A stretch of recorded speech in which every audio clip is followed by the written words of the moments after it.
కూటమి ప్రభుత్వం కొన్ని ఫ్లెక్సీలు లేపారు గుంటూరులో.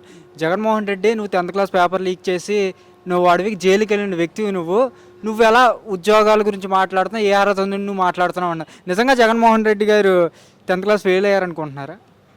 మేము ఢిల్లీ పబ్లిక్ స్కూల్లో వైఎస్ జగన్మోహన్ రెడ్డి గారు చదువుకుంటున్నట్టు మీ సర్టిఫికేట్స్ తీసుకొచ్చి చూపిస్తాం. పవన్ కళ్యాణ్ గారు, నారా లోకేష్ గారు ఎక్కడ చదువుకున్నారో తీసుకొచ్చి చూపించగలరా? అంటే వీళ్ళు ఏంటంటే మేము అధికారంలో ఉన్నాం కదా, మమ్మల్ని ఎవరు అడుగుతారు అని చెప్పేసి వీళ్ళు ఇష్టం వచ్చినట్టు చేస్తున్నారు. ఇది ఎల్లకాలం ఒకేలా ఉండదు. చూసుకోండి, చంద్రబాబు నాయుడు గారు ఎల్లకాలం మీరే అధికారంలో ఉండరు, వచ్చేది మాది. ఆ తర్వాత జరిగే పరిణామాలకి మీరు సమాధానం కూడా చెప్పుకోలేరు. అనిత గారు, హోమ్ మినిస్టర్ అనిత గారు మన మహానాడులో ఒక మాట అన్నారు. ఒకప్పుడు ఉద్యోగాల కోసం మనం ఎదురు చూసేవాళ్ళం, కానీ ఈరోజు ఉద్యోగాలే మనల్ని ఎదుక్కుంటూ వస్తున్నాయి అంటున్నారు. నిజంగా ఈరోజు ప్రతి ఇంటికి ఉద్యోగం వచ్చిందంటారా? వాళ్ళ హామీలో కూడా ఉంది ప్రతి ఇంటికి ఒక ఉద్యోగం ఇస్తామని. ప్రతి ఇంటికి మాట ఒక ఉద్యోగం మాట వదిలేయండి, ఆడబిడ్డ నిధి ఇస్తానని చెప్పారు 1500. ఏదన్నా ఉందా? అంటే వీళ్ళు ఎప్పుడూ చెప్పేది చేసేది లేదు. ఉద్యోగాలు ఎవరికి ఇచ్చారండి? ఉద్యోగాలు ఎంతమందికి వచ్చేసినాయి? ఇప్పుడు చూపించండి. ఇప్పుడు మీ లెక్కల్లో ఉంటాయి కదా, మేము ఎంతమందికి ఇన్ని కుటుంబాలు బాగుపడ్డాయి, మేము ఉద్యోగాలు ఇచ్చామని చెప్పమానండి. అది లేదు. ఎవరో మీకేంటంటే మీకు సపోర్ట్ చేసిన వాళ్ళకి, మీకు పాదయాత్ర చేసిన వాళ్ళకి, మీతో పాటు పాదయాత్రలు చేసిన వాళ్ళకి డిఎస్సిలో కొంతమందిని తీసుకుని సెలెక్ట్ చేసి వాళ్ళకి ఉద్యోగాలు ఇచ్చే తప్పించి నిజంగా కష్టపడి రాసిన వాళ్ళకి, కష్టపడి చదువుకున్న వాళ్ళకి ఎవరికైనా ఉద్యోగాలు వచ్చినాయా? ఇప్పుడు అదే కదా, యువత అంతా కూడా ఉద్యోగాలు అన్నారు, ఇప్పుడు వరకు ఉద్యోగాలు ఇవ్వలేకపోయారని రోడ్డెక్కారు. కానీ మహానాడులో జగన్మోహన్ రెడ్డి గారిని వైఎస్ఆర్ కాంగ్రెస్ పార్టీని విపరీతంగా తిట్టారు. గొడ్డల పార్టీ అని చెప్పి, సైకో అని చెప్పి. ఏ విధంగా వైఎస్ఆర్ కాంగ్రెస్ పార్టీ నన్ను మాట్లాడుతున్నారు, కానీ వైసీపీ ఎందుకు మాట్లాడలేకపోతుంది?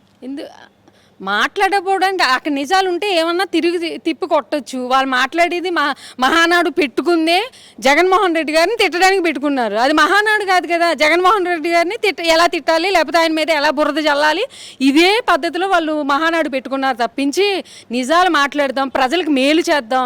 మీరు అసలు కూటమి ప్రభుత్వం అధికారంలోకి ఎందుకు వచ్చింది? ప్రజలకు మేలు చేస్తామని కదా వచ్చింది. ఈరోజు మాట్లాడితే జగన్మోహన్ రెడ్డి గారు నామస్మరణ చేయకుండా వాళ్ళకి రోజు వెళ్ళడం లేదు. ఎంతసేపు జగన్ గారు ఇలా చేశారు, జగన్ గారు అలా చేశారు అని ఆయన మీద బురద చల్లడం తప్పించి ప్రజలకు మేము ఇది చేసామని చెప్పుకునే ధైర్యం దమ్ము లేదు వాళ్ళకి. వీళ్ళు గొడ్ల పార్టీ అంటారు, వీళ్ళు సైకోలు అని తిడతారు. అసలు సైకోలు ఎవరు? వాళ్ళే. అంటే ఒక మనిషిని ఎలా టార్గెట్ చేసి తిడుతున్నారు తప్పించి ప్రజలకి మనం మేలు చేద్దామని వచ్చామని ప్రజలకు వాళ్ళు ఏమన్నా మేలు చేస్తున్నారా? ఏమన్నా నిజంగా మేము ప్రజల తరపున ఉన్నామని వాళ్ళ యొక్క వాయిస్ ఏమైనా వినిపించగలుగుతున్నారా? మేము ఇది చేసామని ఆ మహానాడులో చెప్పుకోగలిగారా? ఏమీ చెప్పుకోలేరు. ఒక్క జగన్మోహన్ రెడ్డి గారిని టార్గెట్ చేసి ఆయన తిట్టడం, ఆయన పార్టీని తిట్టడం, ఆయన కార్యకర్తలను అరెస్ట్ చేయడం, ఇదొక్కటే వాళ్ళ టార్గెట్ అంతే తప్పించి ప్రజా పరిపాలనకైతే కూటమి ప్రభుత్వం అధికారంలోకి రాలేదు. ఓన్లీ జగన్మోహన్ రెడ్డి గారిని టార్గెట్ చేయడానికి మాత్రమే వచ్చింది. పవన్ కళ్యాణ్ గారు రీసెంట్గా నేను హైదరాబాద్, తెలంగాణలో కూడా పోటీ చేయబోతున్నా అంటున్నారు. ఏంటి అంటారు? తెలంగాణలో కాకపోతే అమెరికా వెళ్ళి పోటీ చేయమనండి, ఎవరు వద్దంటున్నారు ఆయన్ని? ఆయన ఏమన్నా మేము వద్దంటున్నావా? ఇక్కడే ఇప్పుడు ఆయనే చెప్పారు, ఆయన నోటంటేనే ఇక్కడే నేను ఆంధ్రాలోనే ముఖ్యమంత్రి కాలేను, తెలంగాణలోనే అవుతానా అని. ఏంటంటే ఆయన పబ్బం గడుపుకోవడానికి ఆయన రాజకీయాలు చేస్తున్నారు. ఆయన మరి మేము అంతకు మించి ఎక్కువగా కూడా కామెంట్ చేయలేము. ఎందుకంటే ఆయనే ప్రజా సమస్యలను వివరించలేకపోతున్నారు. అలాంటప్పుడు ఆయన గురించి మేమెందుకు చెప్పుకోవడం వేస్ట్.